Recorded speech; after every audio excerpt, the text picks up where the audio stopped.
예레미야애가 5장. 여호와여, 우리가 당한 것을 기억하시고 우리가 받은 치욕을 살펴보옵소서. 우리의 기업이 외인들에게, 우리의 집들도 이방인들에게 돌아갔나이다. 우리는 아버지 없는 고아들이오며 우리의 어머니는 과부들 같으니, 우리가 은을 주고 물을 마시며 값을 주고 나무들을 가져오며 우리를 뒤쫓는 자들이 우리의 목을 눌러싸우니 우리가 기진하여 쉴 수 없나이다. 우리가 애굽 사람과 아수르 사람과 악수하고 양식을 얻어 배불리고자 하였나이다. 우리의 조상들은 범죄하고 없어졌으며 우리는 그들의 죄악을 담당하였나이다. 종들이 우리를 지배하며 그들의 손에서 건져낼 자가 없나이다. 광야에는 칼이 있으므로 죽기를 무릅써야 양식을 얻사오니 굶주림의 열기로 말미암아 우리의 피부가 아궁이처럼 검으니이다. 대적들이 시온에서 부녀들을, 유다 각 성읍에서 처녀들을 욕보였나이다. 지도자들은 그들의 손에 매달리고 장로들의 얼굴도 존경을 받지 못하나이다. 청년들이 맷돌을 지며 아이들이 나무를 지다가 엎드러지오며 노인들은 다시 성문에 앉지 못하며 청년들은 다시 노래하지 못하나이다. 우리의 마음에는 기쁨이 그쳤고 우리의 춤은 변하여 슬픔이 되어 싸우며 우리의 머리에서는 면류관이 떨어져 싸우니 오호라, 우리의 범죄 때문이니이다. 이러므로 우리의 마음이 피곤하고 이러므로 우리의 눈들이 어두우며 시온산이 황폐하여 여호가 그 안에서 노나이다. 여호와여, 주는 영원히 계시오며 주의 보좌는 대대에 이르나이다. 주께서 어찌하여 우리를 영원히 잊으시오며 우리를 이같이 오래 버리시나이까. 여호와여, 우리를 주께로 돌이키소서. 그리하시면 우리가 주께로 돌아가겠사오니 우리의 날들을 다시 새롭게 하사 옛적 같게 하옵소서. 주께서 우리를 아주 버리셨사오며 우리에게 진노하심이 참으로 크시니이다. 아멘. 오늘 우리가 읽은 예레미야애가 5장 말씀은 긍휼을 위한 기도입니다. 사실 5장도 앞선 1, 2, 3, 4장들과 마찬가지로 고통스러운 감정을 가감없이 드러내고 있습니다. 사실 이러한 고통의 생생한 표현은 이스라엘 백성들이 경험했던 충격, 성전 파괴의 충격을 생각해 볼 때 충분히 이해할 수 있죠. 때문에 본문에 기록된 여러 가지 표현법들을 보면 감정의 깊이 얼마나 이들이 고통스럽고 아파하고 있는지 우리에게 생생하게 드러내주고 있습니다. 일반적으로 애가는요, 고통이 가져온 슬픔을 토로하고 하나님의 구원을 간구하는 시의 한 장르입니다. 당면한 고통의 아픔과 슬픔을 하나님 앞에 쏟아놓는 것이 애가가 가지고 있는 특징이죠. 그러나 이런 맥락에서 예레미야 애가를 단순히 슬픔을 쏟아내는 일종의 카타르시스를 가져오는 넋두리로 이해하는 것은 잘못된 해석입니다. 하나님에 대한 언급은 슬픔을 표현하기 위한 단순한 감정적 표현이 아니라 구원을 간구하기 위한 근거이기 때문입니다.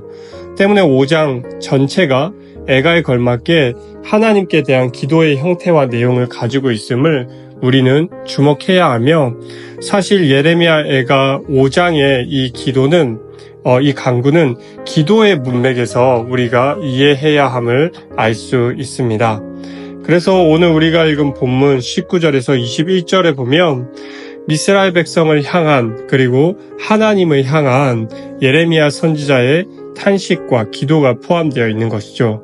19절 말씀입니다. 여호와여, 주는 영원히 계시오며 주의 보좌는 대대에 이르나이다. 주께서 어찌하여 우리를 영원히 잊으시오며 우리를 이같이 오래 버리시나이까. 여호와여, 우리를 주께로 돌이키소서. 그리하시면 우리가 주께로 돌아가겠사오니 우리의 날들을 다시 새롭게 하사 옛적 같게 하옵소서. 주께서 우리를 아주 버리셨사오며 우리에게 진노하심이 참으로 크시니이다. 하나님, 우리를 도와주십시오. 영원히 계시고 영원한 보좌에 계신 하나님, 우리를 잊지 마십시오라는 선지자의 간절한 고백이 오늘 본문에 담겨 있습니다. 때문에 애가서 전체와 더불어서 유다의 멸망과 이에 따른 각종 상실이 주는 고통과 교훈을 오늘 예레미야 선지자는 시적 표현을 통해 강렬하게 표현하고 있는 것이죠. 그들이 겪은 비참한 현실, 암담한 미래, 아무것도 볼 수 없는 그들의 조상이 지은 죄에 대한 하나님의 진노와 심판의 결과를 맞이하면서 이스라엘 백성들은 상실할 수밖에 없습니다. 그러나 5장은 상실과 절망에서 끝나는 것이 아니라 하나님의 어두운 진노 너머로 찬란하게 빛나는 하나님의 자비와 긍휼의 그 복음의 소망을 두고 있음을 우리는 알 수 있는 것이죠. 때문에 예레미야 애가는 슬픔이 변화해서 다시 기쁨이 될 날을 바라보고 있는 예레미야 선지자의 마음을 우리는 헤아려 볼 수가 있습니다. 사실 예레미야 애가 5장이 표현하고 있는 회복은요, 포로 귀환을 통해서 어느 정도 성취됩니다. 그러나 이는 부분적인 회복, 그리고 온전한 회복의 시작에 불과하죠. 왜냐하면 우리가 복음을 모든 맥락에서 알고 있듯이 온전한 회복은 예수 그리스도의 고난, 십자가의 사건, 그리고 예수님의 부활과 그분의 다시 오심, 재림을 통해 완성되기 때문입니다. 십자가의 고난을 통해 그리스도께서 예수님께서는 이루신 구원의 은혜 때문에 오늘도 여전히 자신만의 애가를 부르고 있는 죄인들에게 구속이 적용되고 하늘의 위로가 주어지는 것이죠. 그래서 우리는 마태복음에 기록되어 있는 팔복의 하나이죠. 애통하는 자는 복이 있나니 그들을 위로를 받을 것이며, 비록 예레미야 애가 5장이 하나님께서 우리를 버리셨다는 그 고백과 절망으로 끝나고 있는 것처럼 보이지만 사실 예레미야의 마음 가운데는 하나님의 위로를 구하고 하나님의 은혜를 갈구하는 그 갈급함이 내포되어 있음을 우리는 알 수 있습니다. 사랑하는 성도 여러분, 우리의 삶 가운데 하나님을 향한 절규, 하나님을 향한 기도의 소리를 끊이지 마시고 여전히 우리와 함께하고 계신 하나님의 은혜와 또 우리를 회복시키시는 하나님의 구원 계획을 믿고 확신하시면서 오늘도 주어진 삶 가운데서 힘을 내어 살아가시는 사랑하는 성도님들 되시기를 주님의 이름으로 축원합니다. 함께 기도하시겠습니다.